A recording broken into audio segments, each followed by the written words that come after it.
नमस्कार, स्वागत है आप सभी का न्यूज के इस खास बुलेटिन एक्सप्रेस 100 में, जहां हम आपके लिए लेकर आते हैं राजनीति, मनोरंजन, देश दुनिया, खेल और व्यापार जगत की सभी बड़ी खबरों को एक्सप्रेस यानी फटाफट अंदाज में। तो देखिए खबरें तेज रफ्तार से। चुनाव से पहले अशोक गहलोत का मास्टर स्ट्रोक, राजस्थान में करवाएंगे जाति जनगणना। बता दें कि बीते 2 अक्टूबर को बिहार सरकार ने जाति जनगणना के आंकड़े जारी किए। तब से इस मुद्दे ने तूल पकड़ रखा है। कांग्रेस लगातार जाति जनगणना को लेकर मोदी सरकार को घेर रही है। इसी बीच राजस्थान के मुख्यमंत्री अशोक गहलोत ने इसको लेकर एक बड़ी घोषणा की। सीएम गहलोत ने शुक्रवार को कहा कि अखिल भारतीय कांग्रेस कमेटी ने एक प्रस्ताव पारित किया है। बिहार की तरह राजस्थान में भी जाति सर्वेक्षण किया जाएगा। वहीं जल्द ही राजस्थान में विधानसभा चुनाव की घोषणा होने वाली है। ऐसे में सीएम के इस ऐलान से सियासी गलियारों में हलचल मची हुई है। वैसे सीएम गहलोत पहले भी इस मुद्दे पर कई बार बोल चुके हैं। अगस्त में उन्होंने राज्य के मूल अन्य पिछड़ा वर्ग ओबीसी समुदायों के लिए 6% अतिरिक्त आरक्षण की घोषणा की थी। अब चुनाव से पहले जाति आधारित जनगणना का वादा कर उन्होंने नया मास्टर स्ट्रोक चला है। हाल ही में प्रियंका गांधी ने छत्तीसगढ़ में एक रैली की। वहां पर उन्होंने जाति जनगणना का मुद्दा उठा दिया। प्रियंका ने कहा कि अगर राज्य में दोबारा कांग्रेस की सरकार बनती है तो वो तुरंत जाति आधारित जनगणना करवाएगी। एनडीए के लिए अच्छी खबर, इस पार्टी ने पहले दी अलग होने की धमकी, फिर मिलाया हाथ। बता दें कि कल बीजेपी नेतृत्व वाली एनडीए गठबंधन के लिए दक्षिण भारत से बुरी खबर आई थी, जब पता चला था कि अभिनेता से राजनेता बने पवन कल्याण की पार्टी जेएसपी ने एनडीए गठबंधन से अपने आप को अलग कर लिया है। हर जगह खबर चलने लगी थी कि एक और विपक्षी पार्टियों द्वारा बनाई गई इंडिया अलायंस अभी एकजुट नजर आ रही है, तो दूसरी ओर बीजेपी नेतृत्व वाली एनडीए से कुछ दिनों के भीतर ही 2 पार्टियों ने नाता तोड़ लिया है। क्या बीजेपी अपने सहयोगियों को साथ नहीं रख पा रही है? क्या इस गठबंधन में सिर्फ एक पार्टी की ही मोनोपोली चलती है? क्योंकि 25 सितंबर को एनडीए में शामिल एआईएडीएमके ने भाजपा से अपना गठबंधन तोड़ने का फैसला लिया था। लेकिन अब खबर आ रही है कि पवन कल्याण की पार्टी ने एनडीए का साथ नहीं छोड़ा है। पार्टी के प्रवक्ता ने इस बारे में बयान जारी कर सभी कयासों पर विराम लगा दिया है।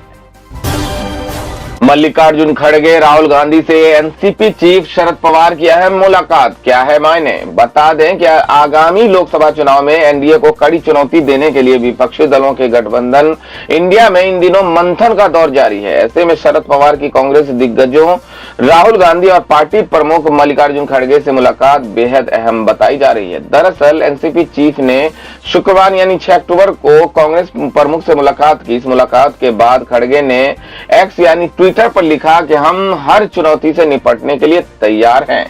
विपक्ष के गठबंधन इंडिया ने अभी तक आगामी लोकसभा चुनाव में किस दल को क्या जिम्मेदारी मिलेगी ये फाइनल नहीं किया है। ऐसे में कांग्रेस दिग्गजों के साथ एनसीपी प्रमुख की मुलाकात को लेकर कई दावे किए जा रहे हैं। शरद पवार की इससे पहले मल्लिकार्जुन खड़गे और राहुल गांधी से मुलाकात 31 अगस्त और 1 सितंबर को मुंबई में हुई थी। बंगला छीने जाने पर भड़के आम आदमी पार्टी नेता राघव चड्ढा, बोले भाजपा के इशारे पर मेरे आवास का आवंटन रद्द हुआ। बता दें राज्यसभा सचिवालय द्वारा आवंटित आवास रद्द होने पर आप नेता राघव चड्ढा ने भाजपा पर हमला बोला है। राघव ने कहा कि मेरे विधिवत आवंटित आधिकारिक आवास को बिना किसी सूचना के रद्द करना मनमाना व्यवहार है। राघव ने कहा कि राज्यसभा के 70 से अधिक वर्षों के इतिहास में यह अभूतपूर्व है कि एक मौजूदा राज्यसभा सदस्य को उसके विधिवत आवंटित आवास को उससे छीन लिया गया, जहां पर कुछ समय से रह रहा है और राज्यसभा सदस्य के रूप में उसका कार्यकाल 4 साल से अधिक बाकी है। आप नेता ने कहा कि इस बारे में जारी किए गए आदेश में कई अनियमितताएं हैं। पूरी कवायद के तरीके से मेरे पास ये मानने के अलावा कोई विकल्प नहीं है कि ये सब भाजपा के आदेश पर राजनीतिक उद्देश्यों और निहित स्वार्थों को आगे बढ़ाने के लिए किया गया है, ताकि मेरे जैसे मुखर सांसदों द्वारा उठाई गई राजनीतिक आलोचना को दबाया जा सके। उन्होंने कहा कि ये इस तथ्य से और उजागर होता है कि मेरे कई पड़ोसी पहली बार संसद में बैठे हैं, जिनमें सुधांशु त्रिवेदी, दानिश अली, राकेश सिन्हा और रूपा गांगुली जैसे को उनकी पात्रता से ऊपर वही आवास आवंटित किया गया है। पटियाला हाउस कोर्ट ने चड्ढा को मिले टाइप 7 के सरकारी बंगले को खाली कराने के लिए राज्यसभा सचिवालय के आदेश पर लगी अंतरिम रोक हटा दी है। कोर्ट ने पाया कि यह आवंटन चड्ढा को राज्यसभा सदस्य के नाते विशेषाधिकार के तहत दिया गया था। ये विशेषाधिकार वापस लेने और आवंटन रद्द किए जाने की सूरत में उस पर कब्जा जारी रखने का उनका कोई निहित अधिकार नहीं है। ऐसे में राघव चड्ढा को यह सरकारी बंगला खाली करना होगा। ऑनलाइन सट्टेबाजी ऐप मामले में बड़े प्रोडक्शन हाउस पर ईडी ने मारा छापा। 2 बड़ी हस्तियों के लेनदेन की हुई जांच। बता दें ऑनलाइन सट्टेबाजी से जुड़े मामले में बड़ी हस्तियों पर शिकंजा कसता ही जा रहा है। इस बीच प्रवर्तन निदेशालय ईडी ने शुक्रवार को एक बॉलीवुड प्रोडक्शन हाउस पर छापा मारा। ईडी सूत्रों के मुताबिक कुरैशी प्रोडक्शंस को फिल्म बनाने के लिए महादेव ऐप के प्रमोटर सौरभ चंद्राकर और रवि उप्पल से पैसा मिला। जानकारी के मुताबिक कुरैशी प्रोडक्शन वसीम और तबस्सुम कुरैशी मिलकर चलाते हैं। वो इस वक्त एक बड़े बजट की फिल्म पर काम कर रहे हैं। अभी तो वो एक क्षेत्रीय भाषा में बनाई जा रही है, लेकिन उसको कई अन्य भाषाओं में डब किया जाएगा। फिलहाल अंधेरी और कुछ अन्य स्थानों पर छापेमारी चल रही है। प्रवर्तन निदेशालय द्वारा वसीम कुरैशी से पूछताछ की जा रही है। साथ ही उनके यात्रा विवरण और वित्तीय लेन देन का सत्यापन किया जा रहा है। इस छापेमारी में ईडी को क्या क्या मिला, इसकी कोई जानकारी नहीं मिल पाई है। ऑनलाइन सट्टेबाजी मामले में चल रही जांच में अभिनेता रणवीर कपूर, श्रद्धा कपूर, हुमा कुरैशी और कॉमेडियन कपिल शर्मा सहित कई बड़ी हस्तियां ईडी के रडार पर हैं। इस मामले में ईडी के साथ कई राज्यों की पुलिस जांच कर रही है। चुनाव से पहले मुफ्त के वादे मामले में सुप्रीम कोर्ट ने 2 बड़े राज्यों को भेजा नोटिस। केंद्र और चुनाव आयोग से भी मांगा जवाब। बता दें कि चुनाव से पहले मुफ्त के वादे करने के खिलाफ दी गई याचिका पर आज सुप्रीम कोर्ट में सुनवाई हुई। सुप्रीम कोर्ट ने इस मामले में अब 2 बड़े राज्य मध्य प्रदेश और राजस्थान को नोटिस भेजा है। इतना ही नहीं, सुप्रीम कोर्ट ने केंद्र और चुनाव आयोग को भी नोटिस जारी किया है। याचिकाकर्ता ने आरोप लगाया कि चुनाव से 6 महीना पहले टैबलेट जैसी मुफ्त चीजें वितरित करने जा रही थी। राज्य सरकारें इसे सार्वजनिक हित बता रही थी। उन्होंने जोर देकर कहा कि राज्य भारी कर्ज में और मुफ्त चीजें नहीं बांटी जानी चाहिए। याचिकाकर्ता का प्रतिनिधित्व कर रहे वकील ने कहा कि चुनाव से पहले सरकार द्वारा नकदी बांटने से ज्यादा क्रूर कुछ नहीं हो सकता। ये हर बार हो रहा है और इसका बोझ अंत तक करदाताओं पर पड़ता है। गौरतलब है कि जनवरी 2022 में भाजपा नेता अश्विन उपाध्याय ने चुनाव में राजनीतिक पार्टियों द्वारा मुफ्त की घोषणाओं के खिलाफ एक जनहित याचिका लेकर सुप्रीम कोर्ट पहुंचे थे। अपनी याचिका में उपाध्याय ने चुनाव के दौरान राजनीतिक पार्टी द्वारा फ्रीबीज या मुफ्त उपहार के वादों पर रोक लगाने की अपील की। इसमें मांग की गई कि चुनाव आयोग को ऐसी पार्टियों की मान्यता रद्द करनी चाहिए।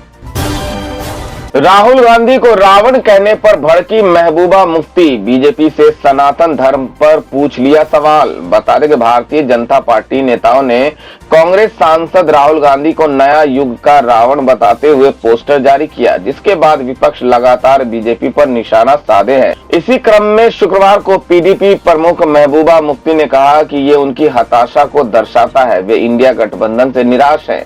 वे जानते हैं कि हिंदू मुस्लिम समेत उनकी सभी रणनीतियां विफल हो गई हैं। वहीं सनातन धर्म पर बात करते हुए महबूबा मुफ्ती ने कहा कि क्या सनातन धर्म आपको सिखाता है कि आप अपने प्रतिद्वंदी को रावण कहें? इस देश में वे मुसलमानों को पीट पीट कर मार डालते हैं। उन्होंने देश में गोडसे सेना बनाई है।